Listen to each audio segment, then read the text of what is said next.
Hey everyone, this is Bergen, recording this live.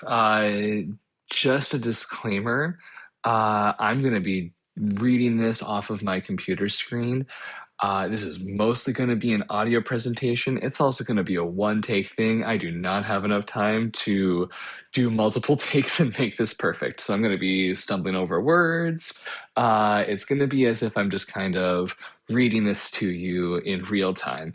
Hope that's okay. If not, you can always, I don't know, read the article. But thanks for wanting to read the article and listen to my voice.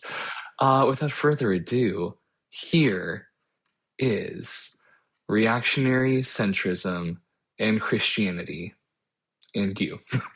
The problem of reactionary centrism and the integrity of Christianity, especially now that Christianity must respond to the epidemic of ICE. And a brief disclaimer, fuck ICE. This is a long article. It is also the first in a planned series of articles. I was not intending to publish this until I had every entry completed, but ICE's invasion of Minnesota made me believe that people need the tools to identify reactionary Christian centrism and its harms as soon as possible.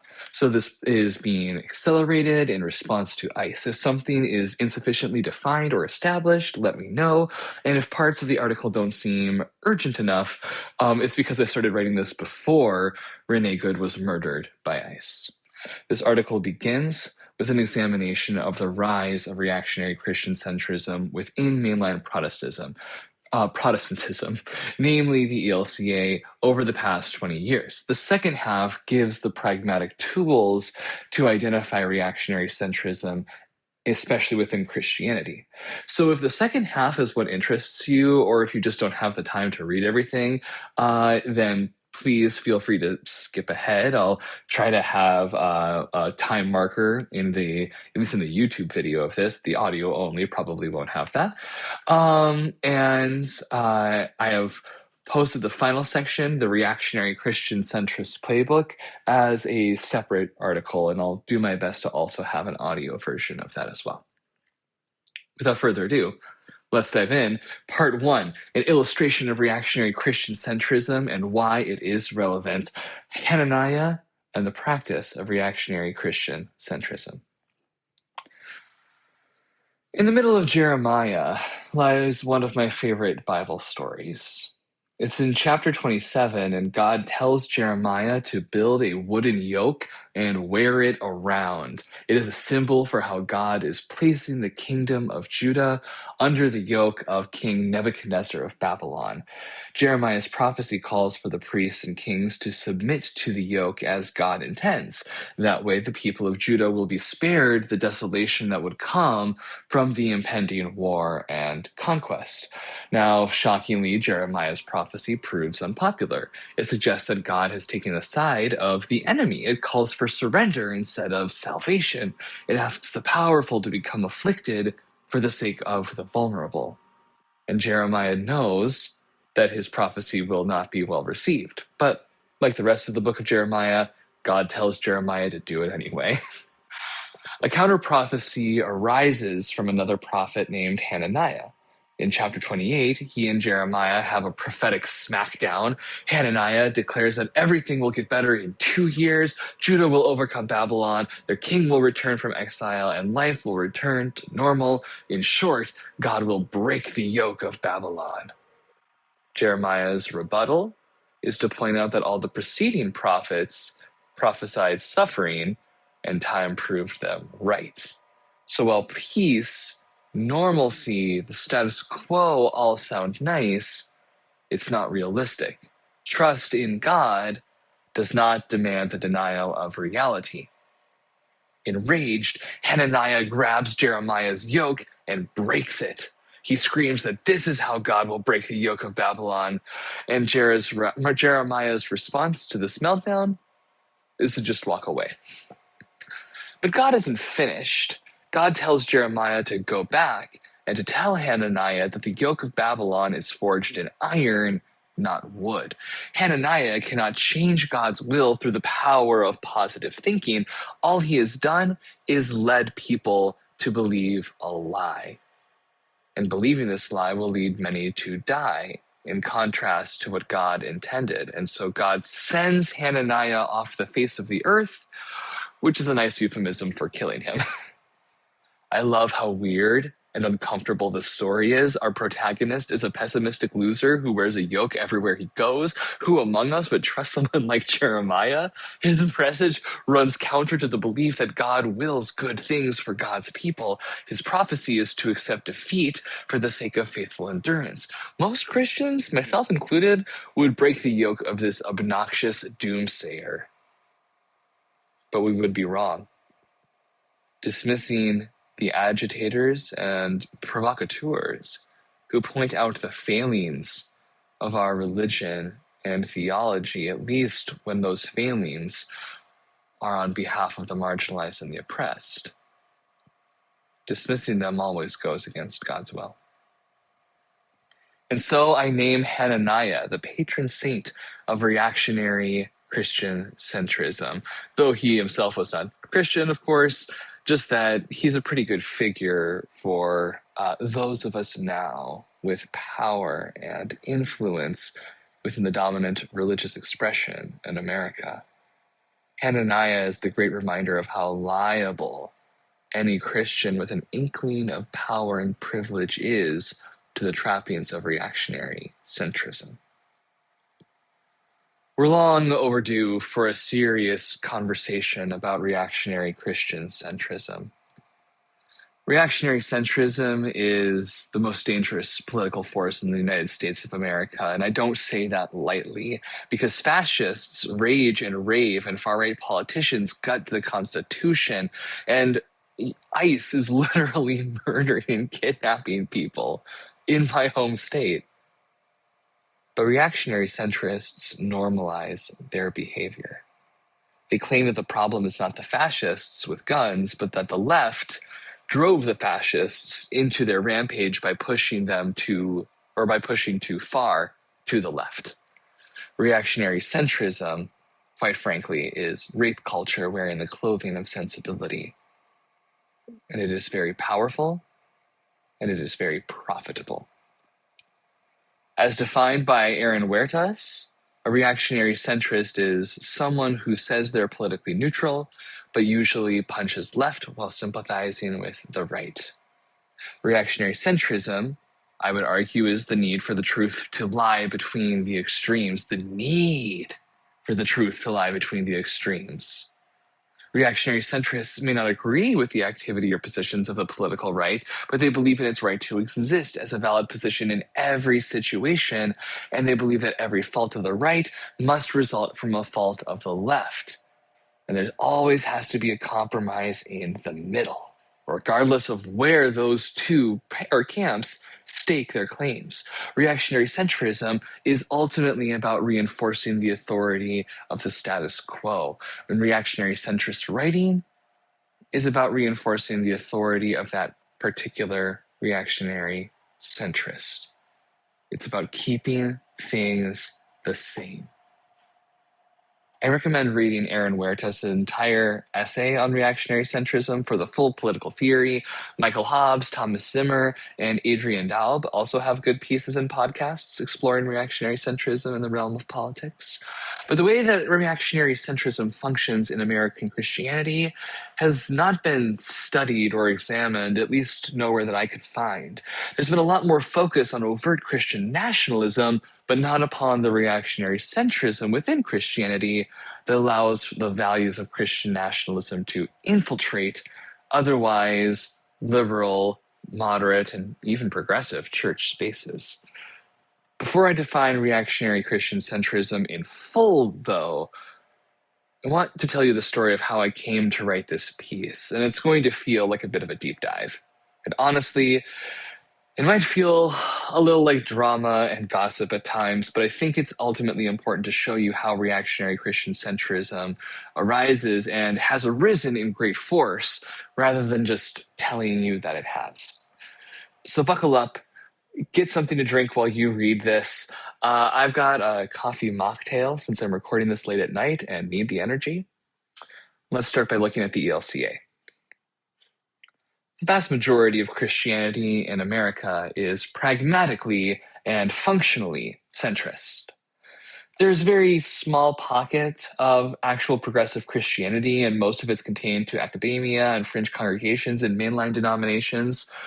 There's a very powerful conservative Christianity currently expressed through overt Christian nationalism, but most Christians in America function as centrist organizations. By that I mean that they don't take active political stances and they set loose theological boundaries that are removed from the context of experiential politics. Plainly said, you can believe pretty much anything you want at most Protestant churches and still participate. As a quick side note, the Catholic Church is far too complex to cover in this essay, and I don't have the expertise to examine it. So when I refer to Christianity going forward, it will just mean Protestant Christianity. And I apologize to my Catholic friends. I would love to hear your perspective on how this functions in Catholicism, especially with it being a much more globalized denomination. Back to the main essay. The combination of a powerful right, relatively weak left, and a common center makes American Christianity the perfect place for reactionary centrism. Without an actual survey, I'd guess that most congregations in America consider themselves to be theologically and politically moderate. That's at least been my experience in almost every congregation I've worked in. They're Big Ten congregations. They open themselves to people of any voting background and any spectrum of faith, so long as it adheres to a certain creed that the church proclaims. Anyone is welcome so long as they conform to the beliefs and practices of the church or denomination, though those are often, once again, very loose. Take the ELCA. It's often identified as a liberal Christian denomination, and that's certainly true to a certain extent.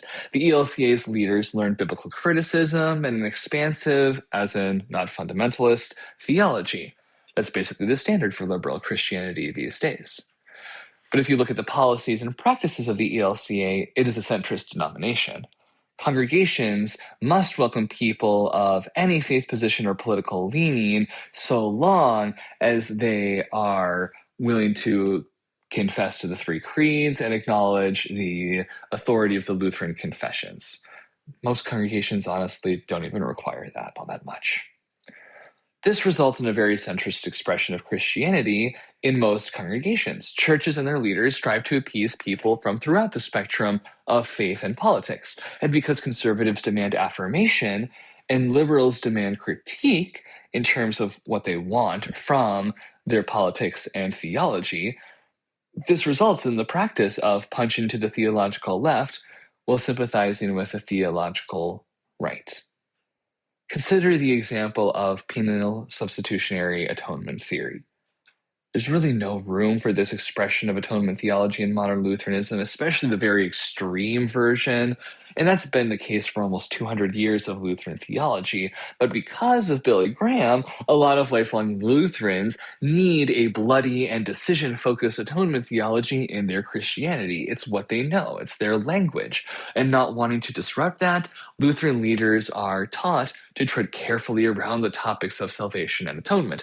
I was taught to reinforce what people already believe and only introduce challenges to atonement theology or the concept of salvation or heaven or other conservative positions through special classes and adult forums. I was told that sermons should always build up and not criticize people's faith. The only people pastors should criticize are those who seek to criticize others or enforce certain beliefs, and oftentimes that meant progressives and their love of critiques. So theologically and functionally, this has led to a centrist stagnancy within the ELCA because pastors are reinforcing beliefs that are not reflective of the way that ELCA theology or Lutheran theology has been growing and changing. And subjecting any theological agitators, mostly operating in academic spaces, to constant critique has created a church culture that is opposed to change. Excuse me. There's a joke that ELCA congregations are terrified of change, but that's by design. Because by sympathizing with the right and punching always toward the left, the conservative status quo of theology remains firmly in place in ELCA congregations. So what's actually going on in the ELCA? A change has been brewing in the internal ELCA politics over the past 15 years. Many conservative congregations and leaders left the denomination following the 2009 vote to bless and permit same-gender unions, later marriages. Since then, the political activity of the denomination has become dominated by more progressive theologies and leaders.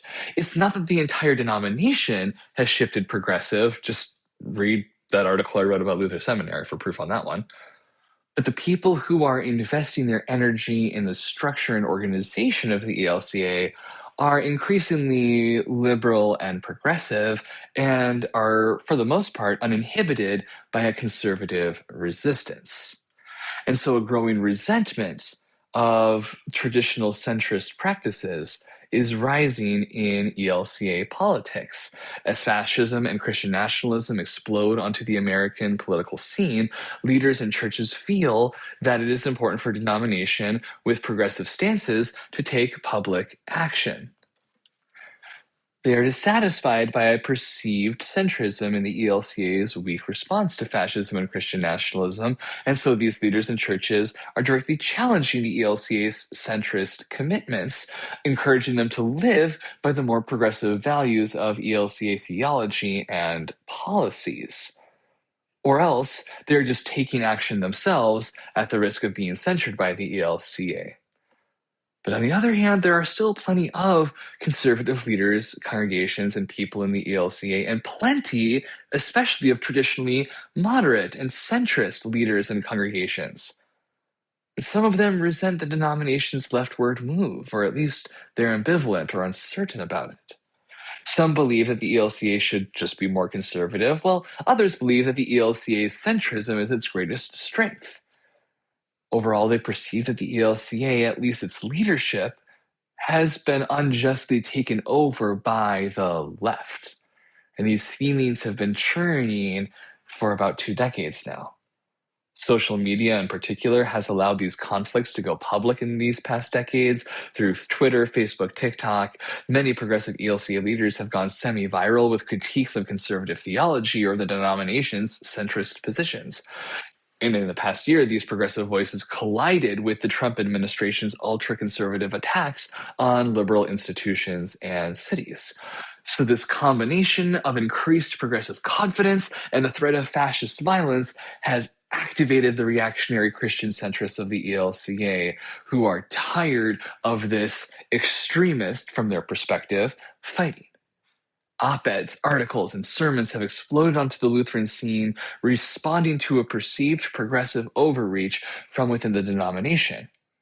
And where social media had once been fairly controlled by progressive Protestant voices, it has seen a dramatic increase in reactionary Christian centrist platforms.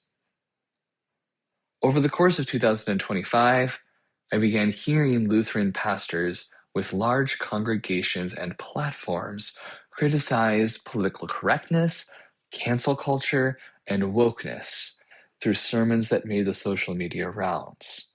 These are all dog whistles not just of the far right, but of reactionary centrists.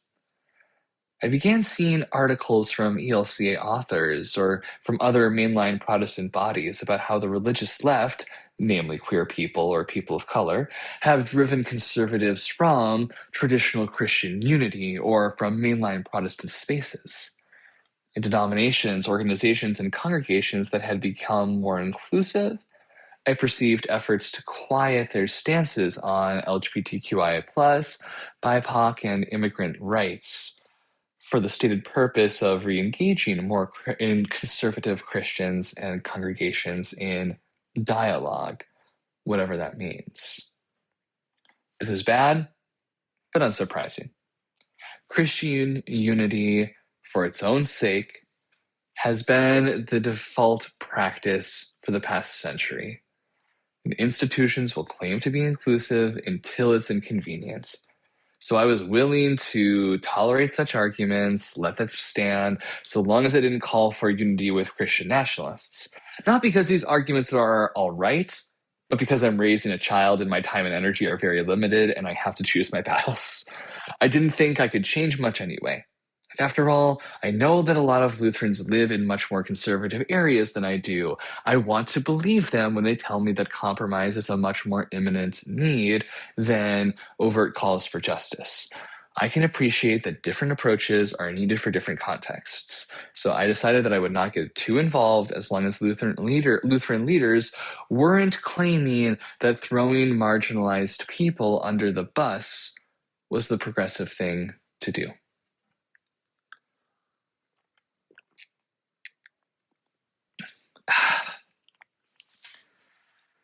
Then in October of 2025, Pastor David Lose wrote an opinion piece for the Star Tribune. He's the pastor of Mount Olivet Lutheran Church in Minneapolis, one of the largest Lutheran churches in the Twin Cities area, if not the largest.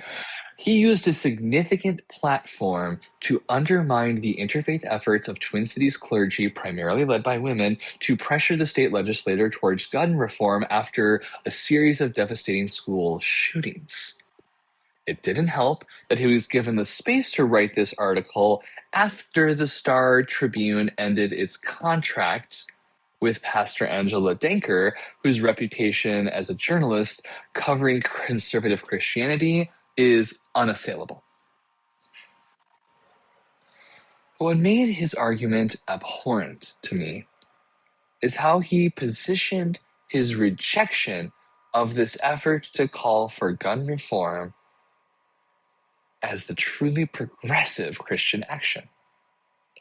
To Lose, progressive Christianity did not look like taking action against systemic evil or taking direct action against literal weapons designed to kill. No, progressive Christianity was building neutral communities where conversations could maybe happen and maybe change people's minds, but only if they want to and only when they want to. To be clear, my problem is not that Lose believes that his practice is the right way of doing Christianity. I do disagree with him, but he's entitled to his position. My problem with Lose's article is that he tries to portray his position and himself as the true progressive, in direct contrast to the progressive Christians he criticizes. His rhetorical strategy was to claim that he was as far left as anyone should ever go. Anyone further left was just driving conservatives away. And this strategy had the direct result of undermining the people who were doing the work that he claimed to be thinking about doing. Functionally, it had the outcome of getting Christians to do less about the epidemic of gun violence. That is not progressive. By definition, it is anti-progress. This situation was a case of a white man using his status to take attention away from the efforts of marginalized people. The fact that he claimed to be progressive was offensive. More offensive was how many people I saw enthusiastically welcome his rhetoric and reasoning as what the ELCA needs right now.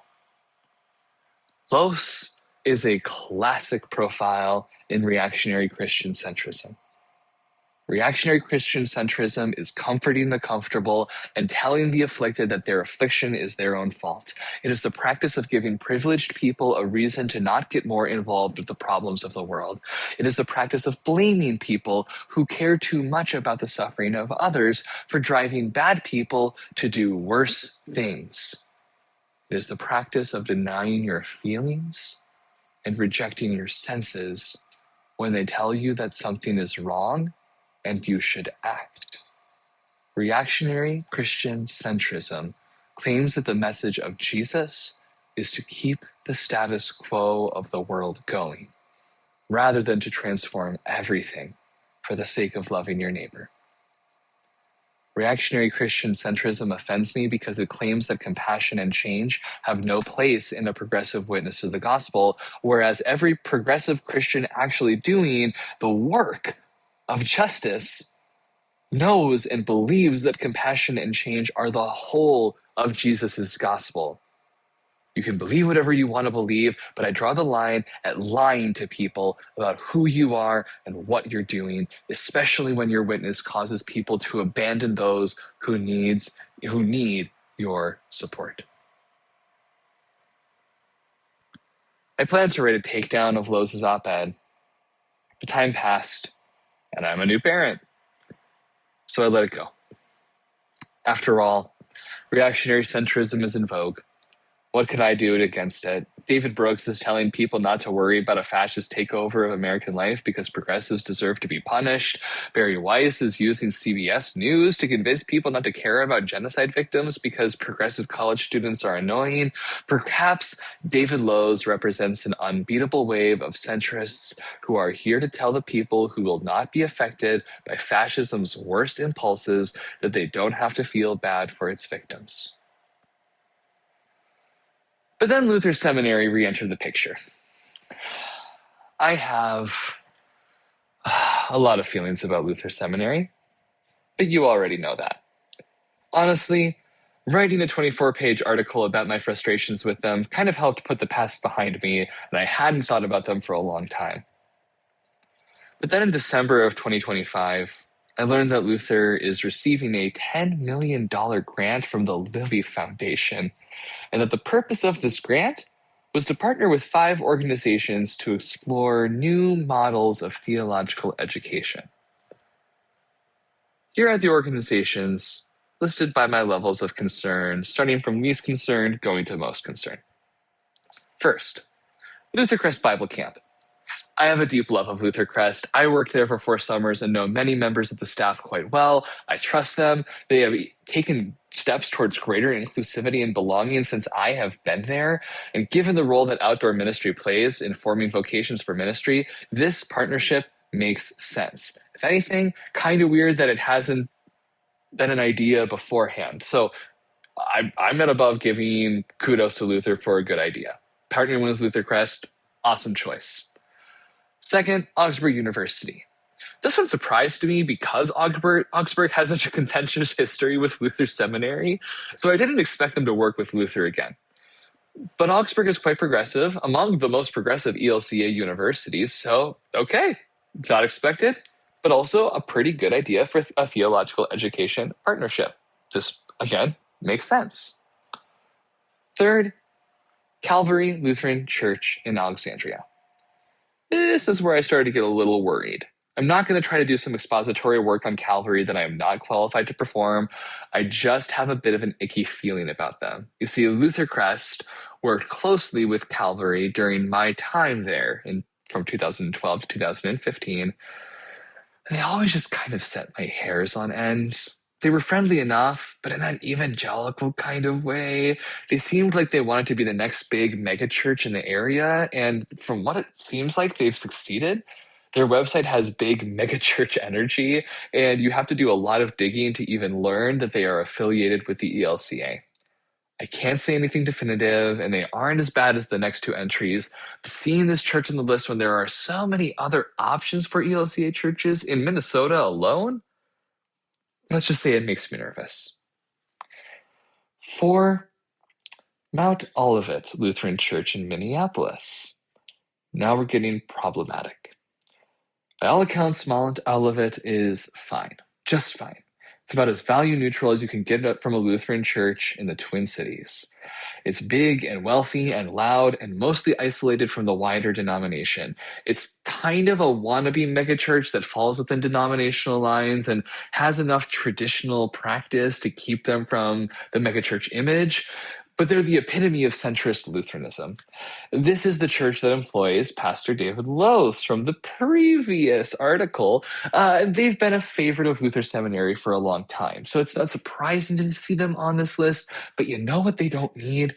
More money and more influence.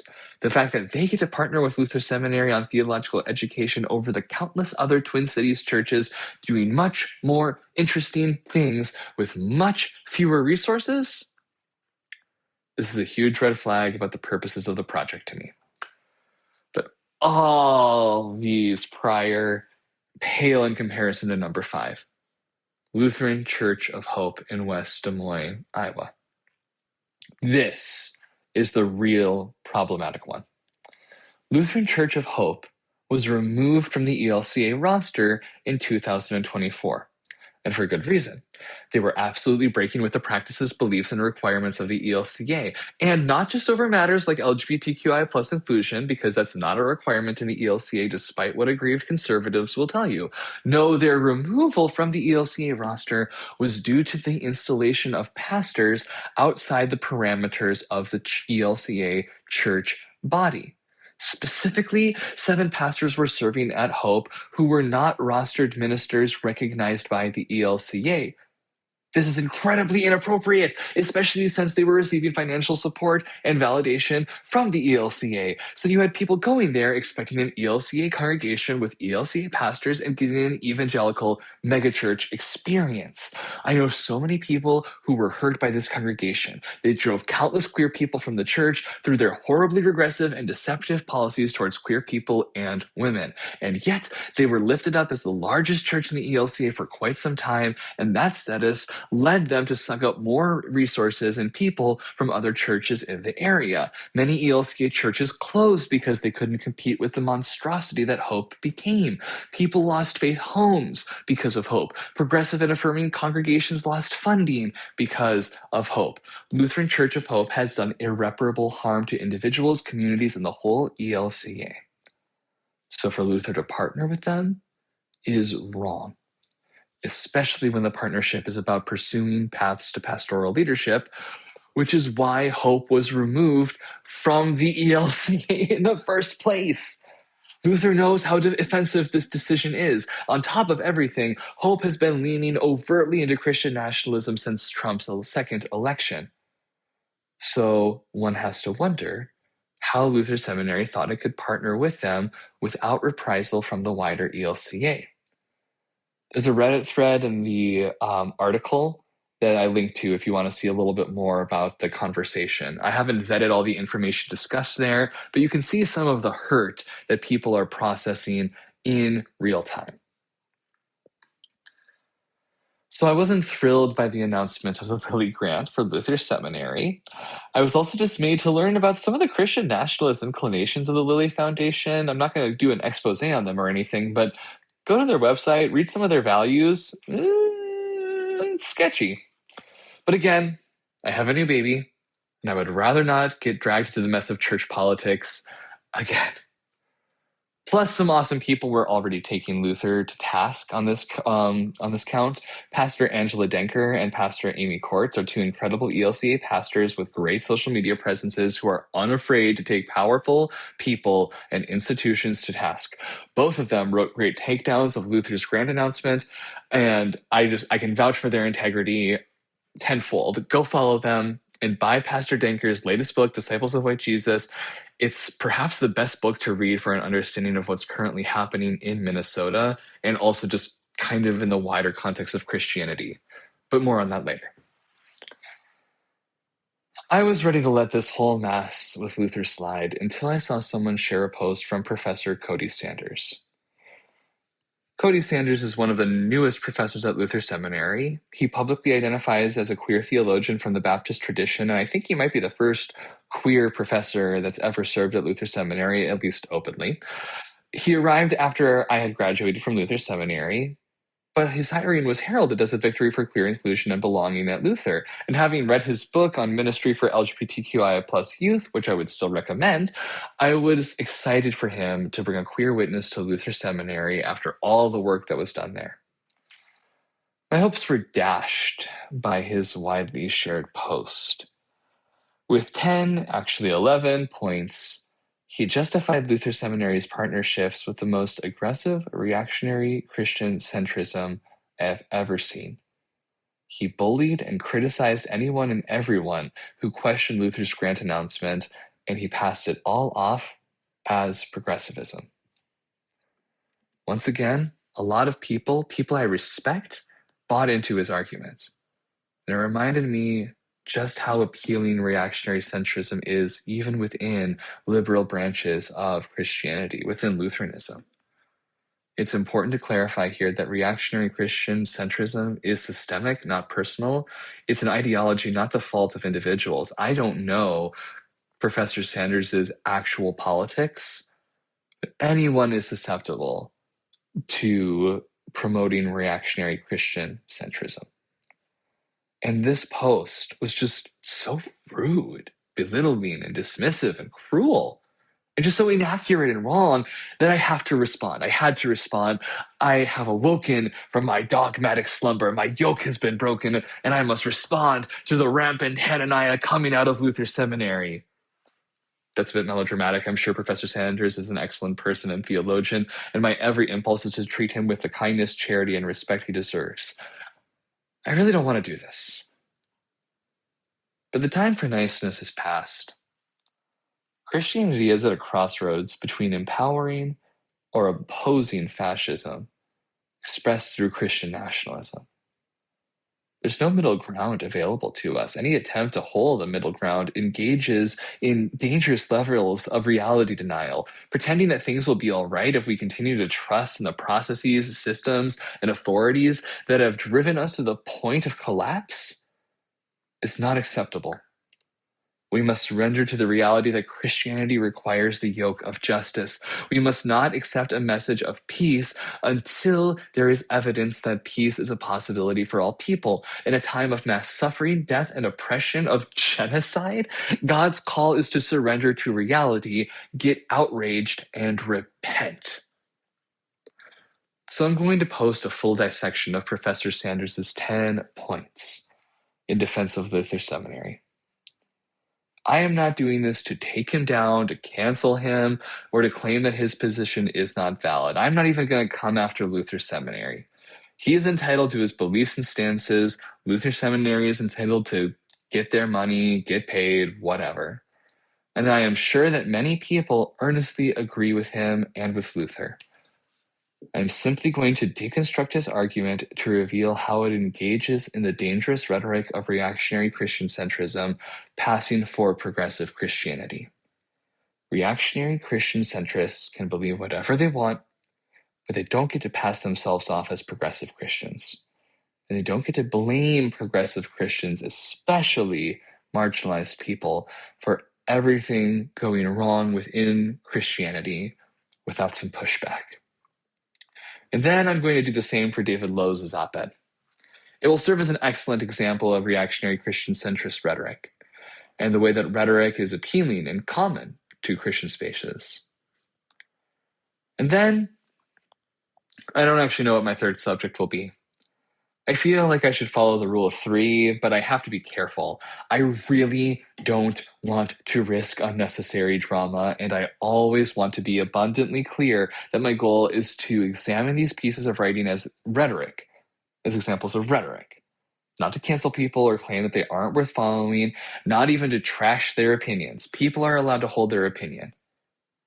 But reactionary Christian centrist rhetoric is sophistry, not authenticity. It's about persuading people that centrism is progressivism and that doing nothing is the limit of love. Again, people who use reactionary Christian centrist rhetoric are not bad people, but they are engaged in the practice of bad faith. I feel comfortable examining the writing of Professor Sanders because he has a solid position at a prominent seminary. No critique of mine can threaten that position. Maybe some people will be turned off by his rhetoric when I examine it, but I will probably just compel as many to follow him out of curiosity, which is good. He has a lot of good ideas and writings that deserve to be read. The same is true for David Lose. He's the white male pastor of an incredibly large church with many publications to his name. I am not at risk of compromising his position or platform in the slightest. I did actually have a third subject in mind, but writing this introductory essay caused me to reconsider. This person has a much smaller platform and is a person of color, and even if I don't find the rhetoric to be that good and filled with reactionary centrism, I don't want to risk damaging their reader base. They have interesting enough ideas, and I can't discount the role of my skin color in giving me disproportionate power in such a critique. Maybe if they come up with something egregious, but again, I just don't want to engage in too much drama, and I'm going to keep myself to that rule. So I will keep looking for a third subject. I'm willing to accept suggestions, but I have some rules. I will not be analyzing sermons or blog posts on church websites because those are rooted in too much context. Again, a lot of Christian churches need to focus on their context before the wider context of concerns of justice and national politics. So, that's just not my place. If a piece of writing is by a person with some societal marginalization, gender, race, sexuality, disability, then they need to have a very secure platform. Professor Sanders is a good example of someone with a marginalized identity who is pretty secure. It also should be more polemical than theological. Some faith talk is fine, but I'm more interested in rhetoric than theology for this study. It could be worthwhile to dive deep into reactionary centrist theology, but I would need a lot more time and coffee for that. Let's get through this first and then see what we need to do. So here are my 3 rules for any potential subjects that you'd like to suggest. 1, the writing must be public. 2, the author must have a secure platform, so no cancellation risk. And 3, the writing must be about politics more than faith, or at least the interplay of faith and politics. And it can be church politics, they don't have to be, national politics. So seriously, feel free to send me suggestions. That was all the introductory stuff. That's all the why we're doing this. Now it's time to actually get to the pragmatics. So that brings us to, whoa, what happened? What's this? What's going on? New challenger appears. Fuck ICE. I've been working on this essay series since December and planned not to release it until I had finished my dissections of Lowes and Sanders. But then ICE launched a full-on assault upon Minnesota, my home state, and kind of the heart of American Lutheranism. ICE agents murdered Renee Good. They are dragging people out of their cars and homes and schools. They are surrounding elementary schools and attacking children. They are in my hometown of Buffalo, Minnesota. They are set up a mile away from the house I grew up in. Today they are targeting immigrants, but they are already widening their focus to queer people and anyone with an accent or a skin color different than pure white. They will keep widening the scope of their violence until they are stopped. Equating ICE to the Gestapo is not an exaggeration. If anything, it's probably underselling it. In On Tyranny, Timothy Snyder warns that when the paramilitaries enter the streets, it's kind of too late to prevent fascism. We're living in a fascist state. We can no longer prevent fascism from entering America, but we can fight it. I have been heartened to see many Lutheran pastors and congregations resisting ICE's invasion of Minnesota. It's actually been incredible to see. People are taking to the streets, setting up mutual aid networks, and providing sanctuary. Literal sanctuaries are providing sanctuary.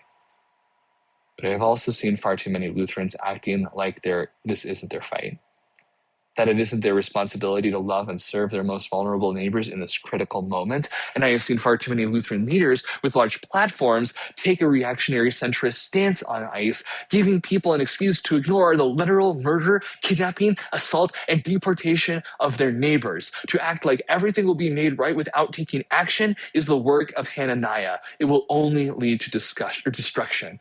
The only appropriate Christian response in the face of overt fascism is active resistance. So when the bishops of the ELCA in Minnesota released a wishy-washy milquetoast statement that only lightly condemned the actions of ICE taking place in their state, I became enraged.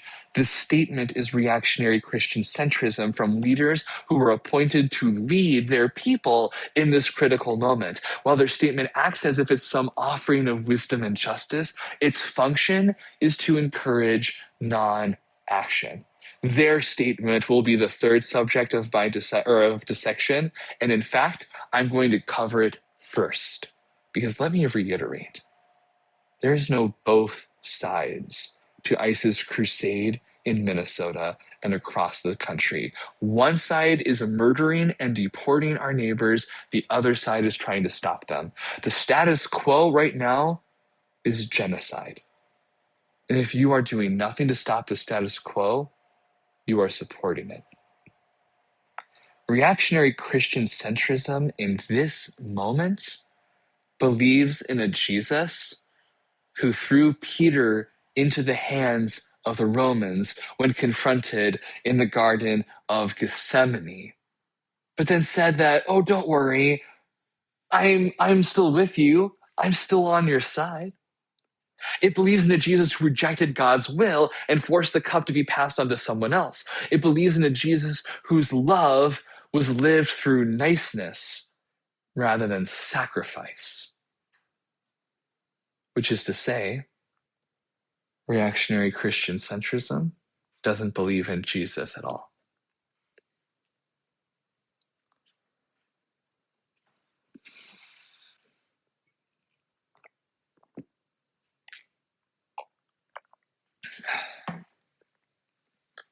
Part 2.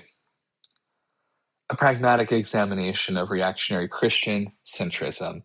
At last, we define reactionary Christian centrism. You know, it's a great idea to define your terms 2/3 of the way through your essay. So that was a lot. Before we get into the work of examining examples of reactionary Christian centrist rhetoric, we need to get clear on definitions. Let's do the who, what, where, when, why, and hows of reactionary Christian centrism. Excuse me.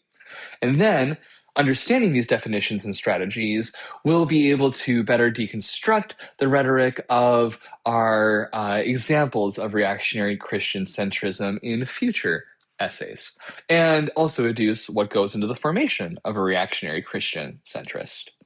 It will also help us remember that reactionary Christian centrism is a system that uses people, allowing us to operate under the truth that people are not problems. Once again, let me reiterate, those who practice reactionary Christian centrism are being caught up in an ideology that I believe is harmful.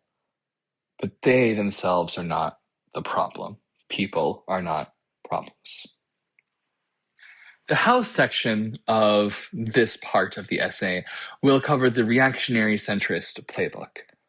I will post that as a separate blog entry so that it's easier to reference during future profiles in reactionary Christian centrism. So who is a reactionary centrist? Once again, as defined by Aaron Huertas, a reactionary centrist is someone who says they're politically neutral, but who usually punches left while sympathizing with the right. Reactionary centrists believe that truth always lies in the center of perceived extremes, yet they consistently criticize the left while softening any critique of the right to become functionally not a critique.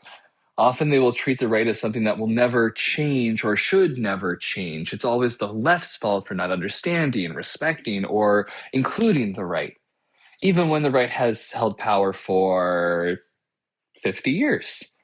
And yes, Clinton, Obama, and Biden all fall more on the right than they do to the left of the actual political spectrum.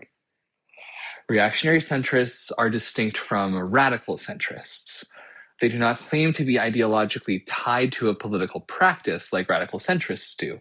In fact, reactionary centrists hate to be called centrists. Most would claim to be liberal or independent, or, in the words of Barry Weiss, politically homeless. Many see themselves as the true Democrats that time forgot. They're also distinct from moderates, though they may overlap. Moderates tend to identify with a political branch, but just not the extreme ends. They tend to be led by a genuine sympathy for both sides, even if they consistently align with one over the other. Reactionary centrists are more about trying to position themselves in the space of objectivity between or above or beyond all sides. They might say that they're liberal, but that's only because that's who they hang out with. In reality, they see themselves as detached from partisanship. Prominent reactionary centrists include David Brooks, Barry Weiss, Thomas Chatterton Williams, Jonathan Chait, Yasha Monk, Nicholas Kristof, Jonathan Haidt, and Pamela Paul. Andrew Cuomo famously ran a reactionary centrist campaign for mayor of New York City and lost. Reactionary Christian centrists are a little harder to identify, At least prominent ones, because of the way that theologians are often so niche to their denomination. But one cross-denominational example that I think most people have heard of is N.T. Wright. But reactionary Christian centrists are certainly not a small group. I would actually say they're hard to identify because Christianity in America is rife with reactionary centrism. They're not necessarily famous, but they're prominent. I would wager that the majority of pastors in America qualify as reactionary Christian centrists. Once again, most denominations are. I suspect that something about the role of the pastor requires or attracts reactionary centrism. I know I've said reactionary Christian centrist things with my platform and to people that I've served. I've used its rhetoric often in my life. People I know, trust, and love have said and used reactionary Christian.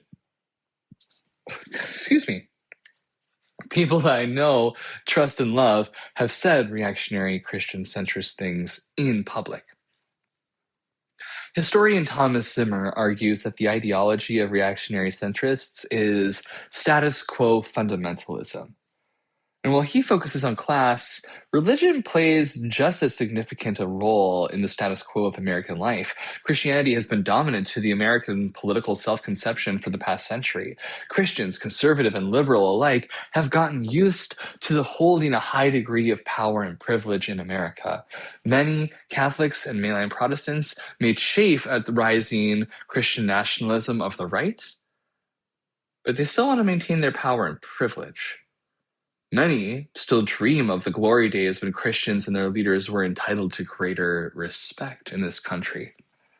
So enter reactionary Christian centrism as the religious status quo fundamentalism, the position that holds that no progress should ever be made that threatens Christianity's privileged status in American life and culture.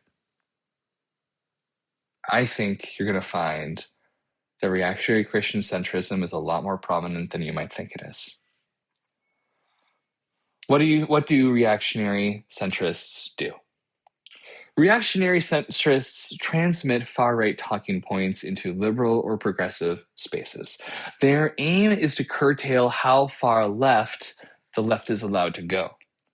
Reactionary centrists claim to be the true left, labeling anyone beyond them as an extremist. Significant far-right concepts that reactionary centrists have brought into the left include political correctness, identity politics, cultural Marxism, virtue signaling, and moral clarity, among many others. In Christianity, key subjects of centrist criticism include secularism, interfaith tolerance, social justice, at least the priority of social justice, deconstruction, and then the lack of Christian unity. If you hear someone complaining about the prevalence of these concepts on the left, you found a reactionary centrist. Reactionary centrists respond to progressive words or actions with moral panic. They don't seek to debate or dialogue with progressives, at least not in public. The primary audience for reactionary centrists is the liberal moderate, someone with hesitant sympathy for progressivism. The reactionary centrist strives to convince them that they should not get involved at all. They argue that the left should disavow progressivism for the sake of building bridges with the right, because the reactionary centrist believes that the right, no matter how extreme, is always capable of being won back. So if the right is acting badly, they must have been misled or they must have been exiled by the left. And then the progressive left is always malicious and duplicitous. They are always the ones causing division with their assertions, their calls for change, not the people with guns and a love of white supremacy. In modern day times, reactionary centrists can be found building their platform. Despite their professed neutrality, they will almost always be found in liberal and democratic circles. That's because that's where they can find an audience. In the past few years, this has become true for reactionary Christian centrists as well, especially as Christianity itself has become increasingly polarized. So where do you find reactionary centrists? You'll find reactionary centrists in the opinion section of prominent moderate and leftish newspapers. The New York Times opinion page rigorously platforms reactionary centrists to appear balanced. That's where Barry Weiss got her start, and where David Brooks is still allowed to write despite being a known hack and also exposed by the Epstein files. But reactionary centrists are being given increasing control of media outlets. Barry Weiss now runs the CBS News department. And the Washington Post has redefined its opinion page to focus on centrist topics. And statewide papers are being increasingly dominated by centrist restrictions and managers. And I would describe them as reactionary centrist restrictions and managers. The Star Tribune releasing Angela Denker from a popular column only to pick up David Lose is one part of a disturbing trend. Reactionary centrists also self-publish on Substack or other blogs, of course. They're also a big proponent of writing airplane books. But many prefer to gain a foothold in publications like The Atlantic, which will platform centrists and call them liberal as they mock and criticize the left. Likewise, reactionary Christian centrists are found in mainline Protestant churches or institutions or left-leaning Catholic spaces. There aren't too many reactionary Christian centrists in the evangelical world. They don't get platformed there because they like their conservatism loud and overt. That's not what reactionary Christian centrists do. But many ostensibly liberal and left-leaning churches and seminaries employ reactionary Christian centrist pastors who are very skilled at sounding progressive while saying and doing very anti-progressive things. I'm not going to name names. That's not my business. But they're everywhere in the ELCA. When have reactionary centrists come about? They've been around forever to some degree, but they really grew in prominence during the polarization of the 1980s. But their first heyday wasn't until the early 2000s. Reactionary centrists were key in exporting agenda items of the Bush administration, namely anti-affirmative action policies and pro-Iraq war policies, to otherwise liberal institutions. They experienced another surge during the first Trump presidency. Publications lifted up their voices to tell liberals what they had done to provoke conservatives. If you've read one of the countless arguments about how the left has forgotten rural or working class people. A lot of those were written by reactionary centrists. Doesn't mean it's entirely wrong, but maybe go back to those articles and see what they're actually trying to convince you to do. And now during the second Trump presidency, they are thriving like never before. As liberalism and leftism seem lost and leaderless after 2024, reactionary centrists have exploded with a big told you so energy. They claim to know exactly what the left has done wrong and how progressives have alienated the right. They claim to have policy changes that would deliver the longed-for compromise between moderate Democrats and Republicans. Their answer? Become more conservative and throw minorities under the bus. More than anything, they hate that the progressive left insists on resisting the Trump administration. Reactionary centrists would love nothing more than for the left to admit that they have lost the culture war and move further to the right to survive. So the fact that many on the left are not only resisting, but convincing moderates to pull further left is infuriating to them. Reactionary Christian centrists have likewise always existed. Christian centrism has been the dominant form of American Christianity for probably about 2 centuries, and they are the gatekeepers. But now reactionary Christian centrists are being summoned to war against progressive Christianity. Christianity has become polarized among religious and political lines. And progressive Christianity is flirting with the possibility of breaking unity with Christian nationalists, and a lot of moderates are kind of open to the idea. This breaking of unity, not the Christian nationalism, is unacceptable to reactionary Christian centrists.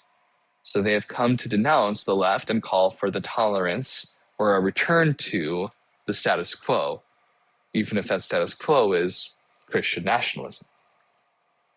So reactionary Christian centrism is nothing new, but it is coming out with more aggressive force than ever before. Give me a second here.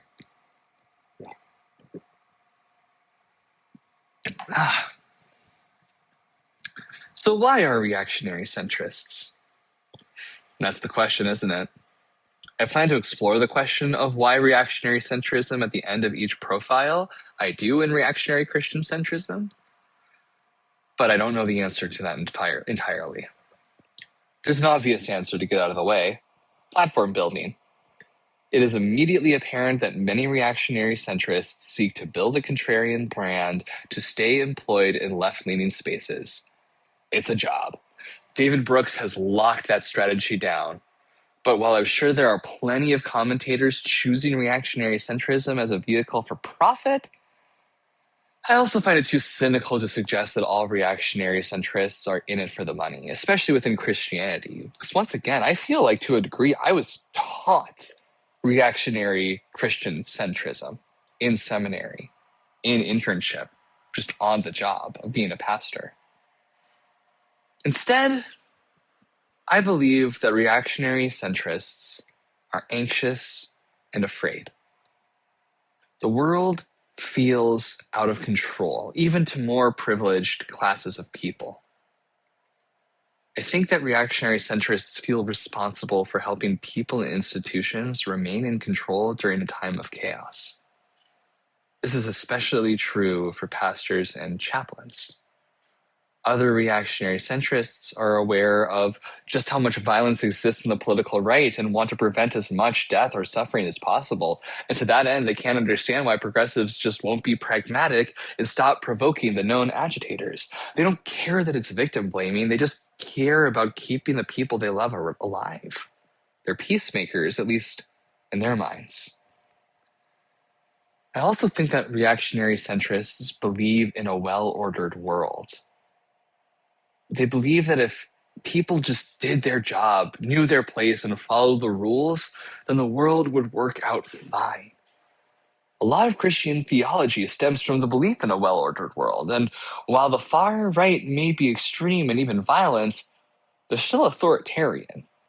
They believe in a well-ordered world, too. It's the progressive left that is challenging and deconstructing authority at every level.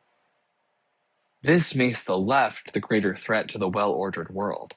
They are the ones reactionary centrists feel need to be put back into their place. The more the left refuses to abide by the well-ordered world, even when reactionary centrists believe they should, the more anxious they become. This is why I suspect reactionary centrism has such a foothold in Christianity. Leaders in Christianity are taught to be hyper-responsible for the well-being of their communities. These communities are often diverse in their political leanings and needs. Keeping them together and well-ordered requires consistency more than progress. And increasingly, progress is seen as the enemy of consistency and community, especially in an age of polarization.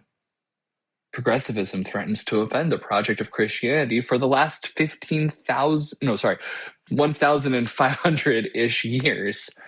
The Catholic Church of the 1500s feared how the Protestant Reformation would cause moral chaos among the masses. It wasn't just that they disagreed with Luther's theology, it was that they thought that it would ruin the well-ordered society that had been established by Christianity.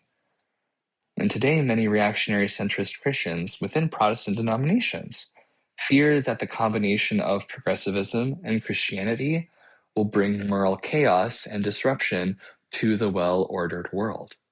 It's more important to keep things the same and functioning than to transform them into justice. I think that's the reason why reactionary centrism is so appealing and potent in Christianity. But I also think that there's more nuance and context that this simple narrative can tell. So I anticipate learning a lot more about the question of why as we explore specific cases of reactionary Christian centrism in future essays. But wait, why am I doing this? To be clear, I feel like I've already said this like 5 times. I don't have a problem with reactionary centrists expressing their sincere opinions. What I do have a problem with is reactionary centrism for reactionary centrists forcing themselves into progressive dialogue to draw attention away from progressive voices who are actually doing the work to make the world better. Often, reactionary centrists are people of privilege stealing attention and visibility away from courageous, marginalized people.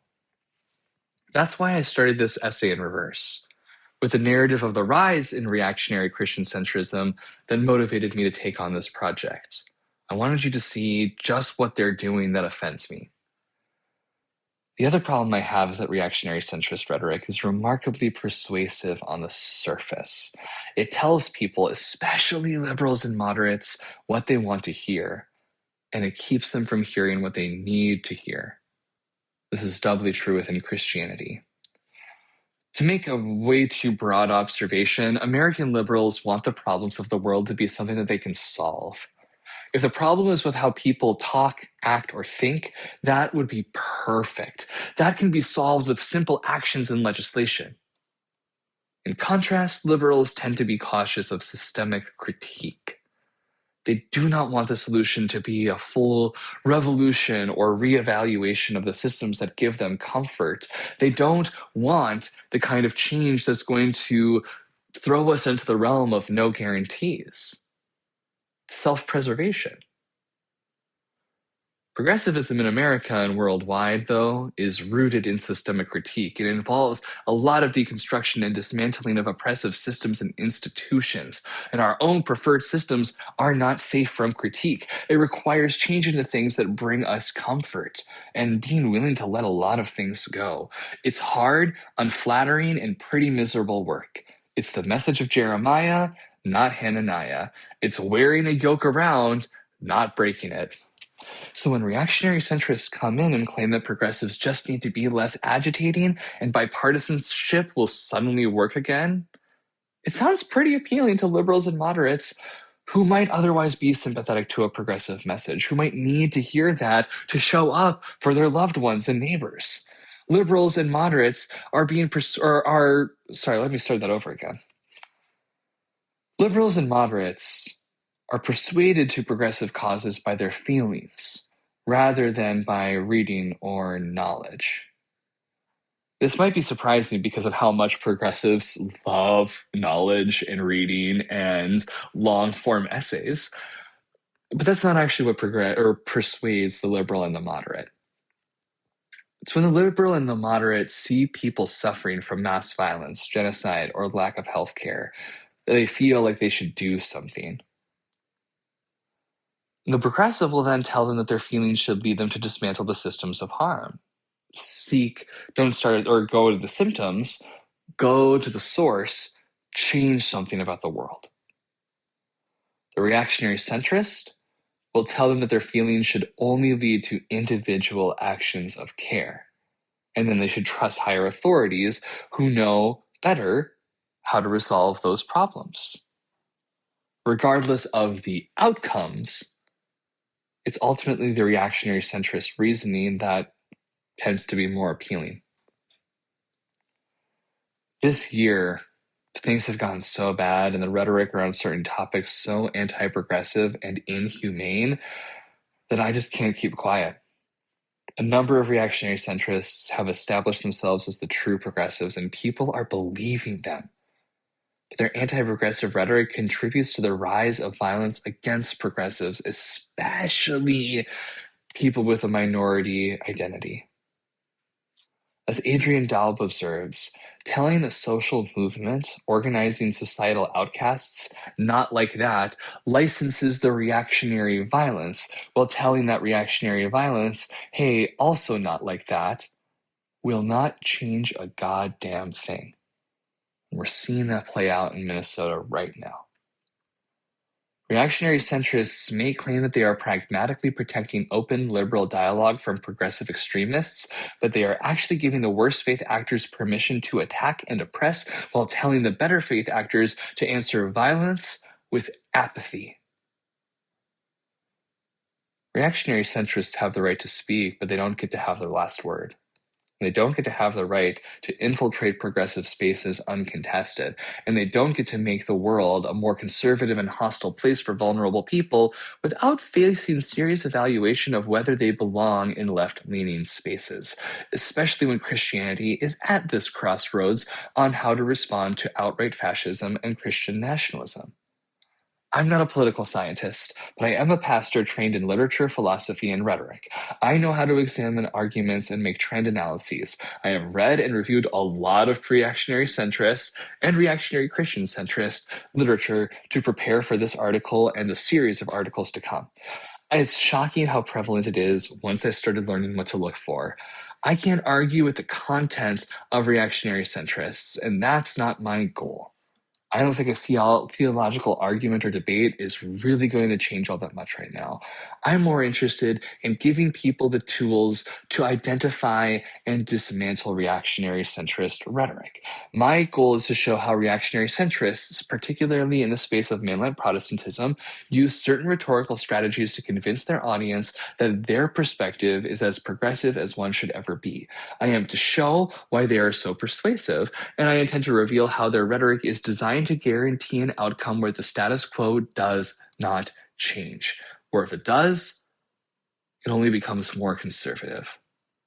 And I hope that by examining their rhetoric, I can show why we should be very careful and critical whenever we encounter the words of reactionary centrists, especially within Christianity. I'm hoping that this essay and those to come serve as a form of preventative care against reactionary centrism. So how do reactionary centrists operate? I'm going to borrow the title of Innuendo Studios' The Alt-Right Playbook and introduce the Reactionary Centrist Playbook. But y'all should actually go and watch that series because it's the best accessible examination of the alt-right's rhetorical agenda, and a lot of the reactionary centrist playbook draws from the strategies of the alt-right, but transmutes their message into a more palatable meal for liberals and moderates. Without further ado, let's get into part 3, the reactionary centrist playbook. We've got 10 points to get through, and they are: anecdotes, not evidence; berate, belittle, be right; demonize the left, don't mention the right; don't trust your feelings, trust my authority; cover up context, eyes on individuals; wrong method, wrong answer; no criticism without a perfect solution; the appeal to common sense; throw marginalized people under the bus; and objectivity through neutrality.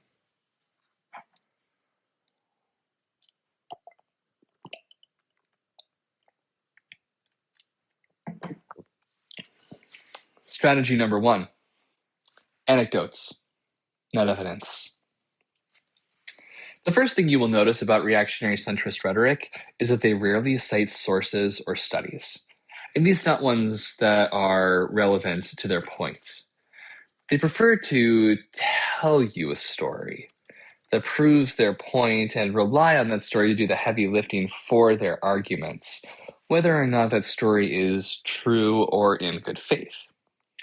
This serves 3 purposes. First, you can't disprove a story the way that you can disprove a study. Second, they know that stories capture people's attention more than facts. If they can spin a good narrative and a progressive response with facts, the reactionary centrist will almost always win. And third, it gives them the appearance of being on the side of the masses. This works in tandem with tactic number 8, the appeal to common sense. Everyone believes what they're saying, so why shouldn't you? David Brooks and Malcolm Gladwell are experts at this strategy, so read them if you want to see how this functions. It's also what pastors and deacons are taught to do in preaching. Make of that what you will. Number 2, berate, belittle, and be right.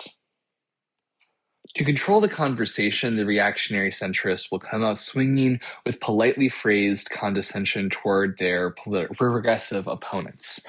This strategy often takes the form of a coined term for their opponents that belittles them before their audience. But it isn't immediately offensive, and if people get offended, then you can call them sensitive snowflakes and say that they're what's wrong with the left. Sometimes the strategy takes a more aggressive stance, involving outright bullying. Other times it will take a more gentle approach, as if talking down to the audience. The demeanor of the reactionary centrist tells you how confident they are in winning their audience over. The more aggressive, the more confident they feel. The point of this strategy is to establish a paternalistic authority over an issue. If the reactionary centrist starts by making their opponents seem pathetic or small, they will appear more objective by comparison. Plus, taking the first swing allows them to react with performative outrage if their opponent comes back with an insult. It's about seizing total power in the dialogue from the beginning, because then you get to set the stakes, the rules, and who has to follow those rules. It's similar to the alt-right playbook tactic of controlling the conversation. Jonathan Chait, Pamela Paul, and Barry Weiss have mastered this tactic. Almost all of their articles begin with insults towards the left. When you see this tactic, know that it's the sign of a bad faith argument that is about sophistry, not truth. Strategy number 3, demonize the left. Don't mention the right. Reactionary centrists will never meaningfully engage with what the right is doing. They will mention their disapproval of the right's methods or beliefs, but they won't really discuss the right at length.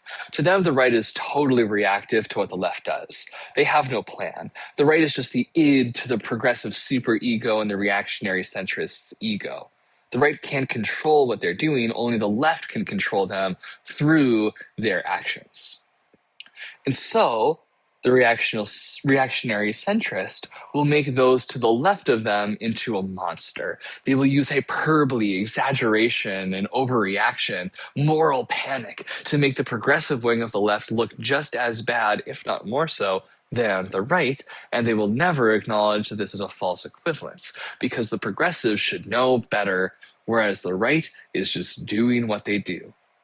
The modern dialogue around cancel culture reveals this rhetoric. The right is literally getting people fired, blacklisted, and killed for expressing opinions. But did you hear that some progressive colleges refuse to let Ben Shapiro speak on campus? How do they expect things to prove if they won't dialogue with the opponents? Woke culture has gone too far. See, that's kind of where our debate is right now. So if you see someone making the progressive left out to be as bad as the far right, you have found a reactionary centrist. Reactionary Christian centrists will use this strategy to establish an apolitical gospel. Strategy number 4, don't trust your feelings, trust my authority. This strategy is the most diabolical. Reactionary centrists hate feelings, or at least they hate people being guided to beliefs by their feelings. They want people to be guided by pragmatism and reason, objectivity, not emotion. And they blame an over-reliance on emotion for a lot of the political problems of the modern day. Reactionary centrists also believe in authority, first in the authority of reason over emotion, then the authority of governments or bodies over individuals, then the authority of leaders of these governments over those who labor in them, and finally, in the authority of the process over governments and people entirely. And if this is starting to sound like a pyramid scheme, it is. Reactionary centrists will make you doubt your feelings and trust in their authority. They will lift up their credentials, their expertise, and their superior perspective at every opportunity. They will barrage you with reminders that they know better than you, or that someone else knows better than you, and you should be following them. and they will downplay the role of feelings at every turn. They will remind you that feelings can deceive you, put you at risk, or lead to undesirable outcomes. They will give you reasons to not care about something you feel inclined to care about. They will encourage an outcome of apathy, even if they don't call it that. If you feel inclined to stop listening to your feelings and trust the process after reading an article, you have read something by a reactionary centrist. American coverage of the Israeli government's genocide of Palestinians in Gaza is a key example of this strategy.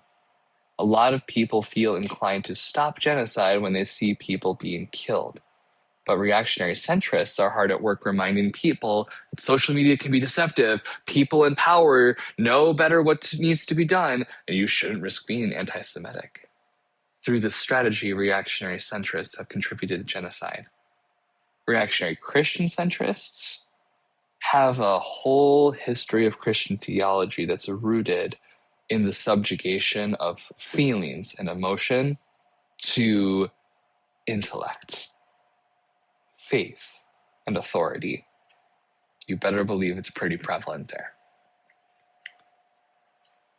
Strategy number 5, cover up context, keep your eyes on individuals.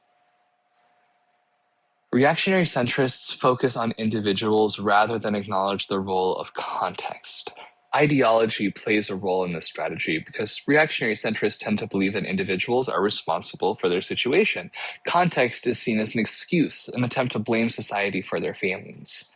This isn't to say that reactionary centrists won't acknowledge setting, background, or history, at least in some cases, just that they will work to separate individual situations, people, or circumstances from their larger contexts.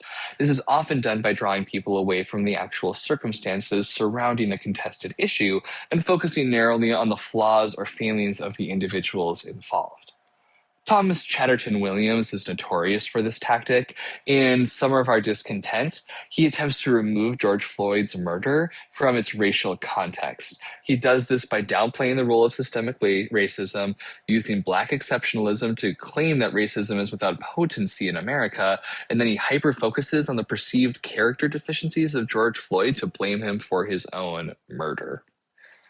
In similar practices, reactionary centrists will remove the context from sexism, racism, classism, anti-queer bias, etc. They will elevate good individuals from those categories as a model for how to succeed. They will criticize bad individuals who drag everyone else down. The message: stop blaming context and conform to be good. Mainline Protestantism in America especially has been hyper-influenced by decision theology in the past 5 decades, leaving it very, very open to this strategy of isolating individuals and eliminating context. Strategy number 6, wrong method, wrong answer. Process is central to reactionary centrists. They are extreme deontologists who would make Kant repent of his philosophy. That's 2 Kant jokes in one essay. That's too many. Anyway, reactionary centrists believe that the way something is done is always more important than the outcome. If something cannot be done perfectly, then it should not be done regardless of whether it accomplishes a desired result. To borrow from Innuendo Studios, a prominent example is Michelle Obama's rallying cry, "When they go low, we go high." That's fine in theory, but in practice it serves only the people who will use violence to get their way. If going low is what wins, then maybe we need well-intentioned politicians to start going low so that vulnerable people don't die. Another recent example of this belief in action is Ezra Klein's claim that Charlie Kirk did politics the right way, which is horrible. Watch his follow-up conversation with Ta-Nehisi Coates to see how harmful that assertion is. I still can't believe he wrote that. The reactionary centrist values intent over impact all the time. If someone does something the right way, then their impact is unimportant. If someone, especially a progressive, does something the right way, then their impact is automatically wrong and must be curtailed at all costs. This strategy is particularly effective against liberals who yearn to trust the process of law and justice. But as we are currently witnessing, liberals are left powerless when law and justice are corrupted beyond recognition. The reactionary centrist does not care. The content of the law is not important. Following the law is important. The content of open dialogue is not important. Maintaining a boundaryless open dialogue is important. This is how reactionary centrism is basically rape culture. The blame for any circumstance of oppression always lies with the person who provoked the violent action, not the one committing the violent action. Because so long as the subject committing the violent action is following the correct process, they can never be to blame. And the correct process can be anything from the law to the patriarchal concept of boys being boys. It's whatever the reactionary centrist wants the process to be.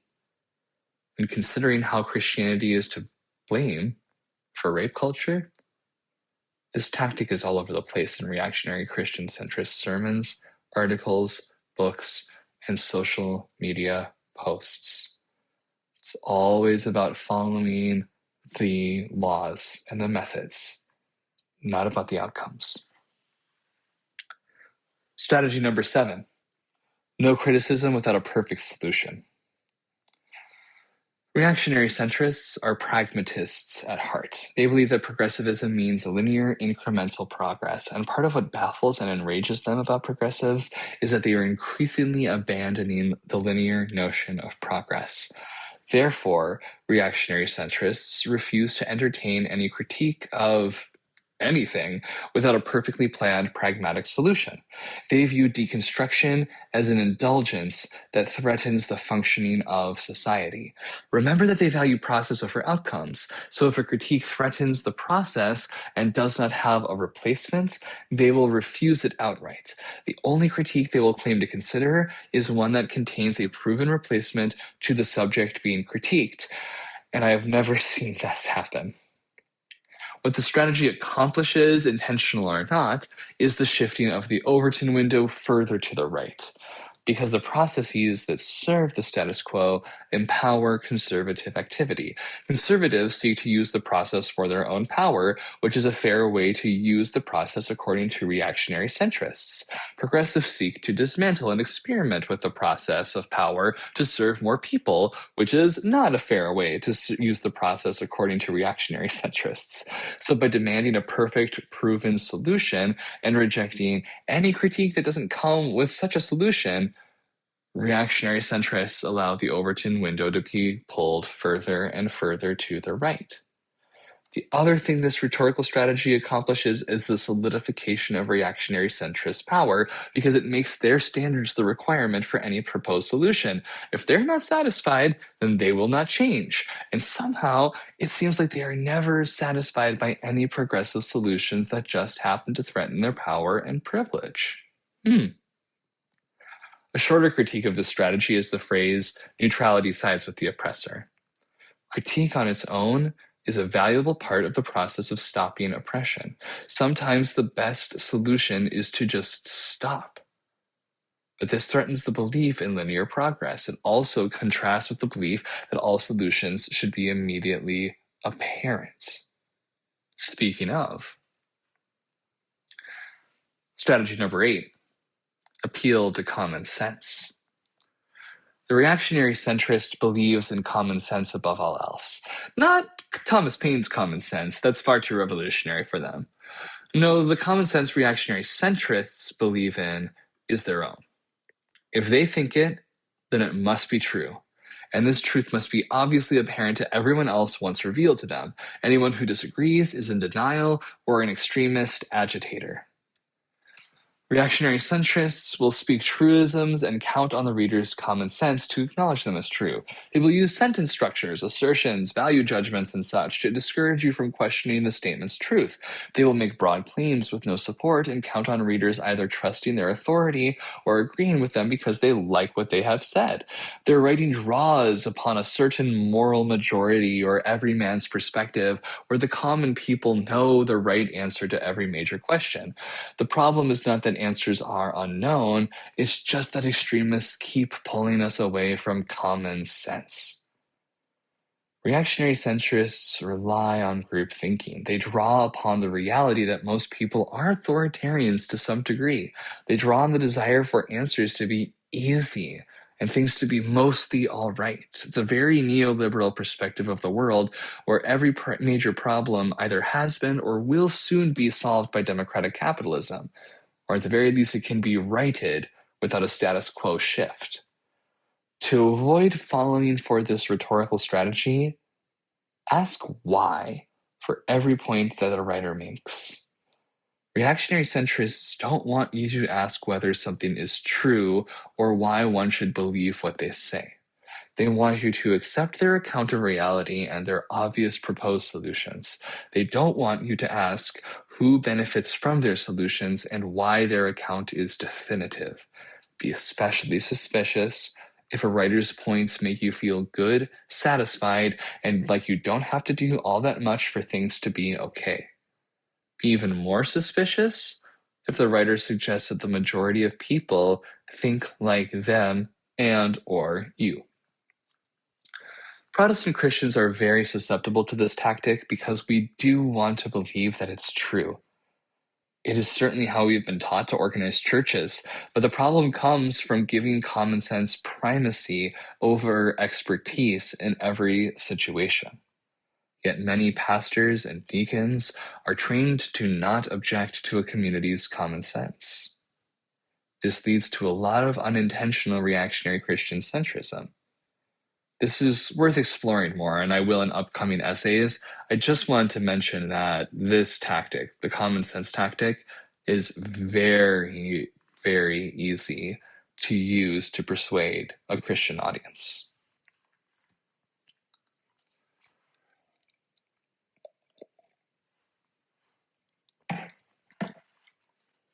I put way too much chocolate in that mocktail. All right, home stretch. Strategy number 9, throw the marginalized under the bus. This tactic isn't unique to reactionary centrists, but they engage in it so often that I had to bring it up. If there is a disagreement threatening the unity of liberals and conservatives, reactionary centrists will seek a minority they can blame to end the disagreement. On race, they will blame affirmative action and DEI for going too far. On gender and sexuality, they will blame queer people for being too greedy for rights and attention. On women's rights, they will blame women for the crisis of masculinity or something. This tactic is similar to the alt-right playbook strategy of the cost of doing business. Reactionary centrists gamble on liberals caring more about unity with conservatives than the rights and safety of marginalized people. And it's not much of a gamble, because they win most of the time. Once again, Christianity is especially vulnerable to this tactic because Christian unity is a concept that even most progressive Christians still believe in. It's touted as a value to be upheld at all costs. We must maintain an all are welcome approach, right? Unity is a great ideal. But if you care more about unity with fascists than you do about the people they persecute, don't be surprised when the victims of fascists disappear. Strategy number 10, objectivity through neutrality. And here we reach the reactionary centrists' endgame, objectivity. Reactionary centrists believe that objectivity exists, but they don't think it's accessible to everyone. Objectivity only exists to those who are completely neutral. Maintaining neutrality means having an access to common sense and a removal from all emotion-influenced thinking. All the other strategies lead to this point, and all the other strategies follow from this point because the logic of reactionary centrism is ultimately circular. The reactionary centrist believes that they have the right, correct, objective view of the world. How do they know? Well, it's because they trust facts and not their feelings. They are not bound by emotional responses. They don't practice identity politics. They adhere to the process. They trust the right authorities. They don't engage in needless critique. They hear stories that reinforce what they already know. In short, they're right because they know that they're right, and society reinforces their rightness. At least the society to which they pay attention. The path to neutrality is the circle reactionary centrists use to arrive at their own objectivity. This is why reactionary centrists really hate progressives. They may despise aspects of conservatism, but at least conservatives maintain a rigid belief in objectivity, and so they just need to be won back over to the reactionary centrists' correct objectivity. But progressives believe in subjectivity. They believe context shapes our actions in ways we can't control. They believe in embodiment, identity, intersectionality, chaos. They aren't interested in authority or objectivity, but in the postmodern absence of the center. So progressives are a threat to the heart of reactionary centrist self-conception. They are beyond winning over. They are only a threat. This strategy is carried out through blatant assertive confidence. Reactionary centrists project an unquestioning confidence in their own rightness and perspective that you will practically never find among other progressives. That is why they're so refreshing for liberals and moderates. It's easy to get exhausted by the constant questioning and deconstructing work of progressives. The reactionary centrists' confidence, regardless of whether or not it's earned, is a breath of fresh air in comparison. Reactionary centrists know how attractive confidence is and use powerful writing to convey their objectivity. Often, this confidence alone allows their other strategies to fall into place. The strategy allows reactionary centrism to be powerful in Christian spaces. A lot of Christianity, as traditionally practiced, is rooted in a kind of self-evident objectivity. Even a lot of left-leaning Christians are still attached to the idea that Christianity gives access to an objective truth about reality, at least a truth that is worth worshiping, worth practicing, worth giving attention to in comparison to other truths. Giving that belief in objectivity up would throw a lot of Christian theology into question. And for a lot of people, that's asking for too much. So reactionary Christian centrists are a balm to the liberals and moderates who are sympathetic to progressive Christianity's critiques, but don't want to give up everything they believe. That's the challenge of progressive Christianity and the opportunity that reactionary Christian centrists find so appealing. And that's a good place to end for now. Progressivism, in Christianity at least, requires us to give up every attachment we have to power and privilege. To return to the example of Jeremiah, we are asked to accept a prophecy that calls us to give up everything we know about what God wants from the world, beginning with the belief that God desires our own triumph. And that is unbelievably hard. I am sympathetic to reactionary centrists who follow the example of Hananiah and want to believe in the common sense that God will make everything right on our terms. I'll simply observe that, as Jeremiah said, time will prove whose prophecy is right. And history has rarely been kind to prophets like Hananiah, who claim peace, peace, when there is no peace. I'll see you next time on Profiles in Reactionary Christian Centrism. And once more, fuck ICE.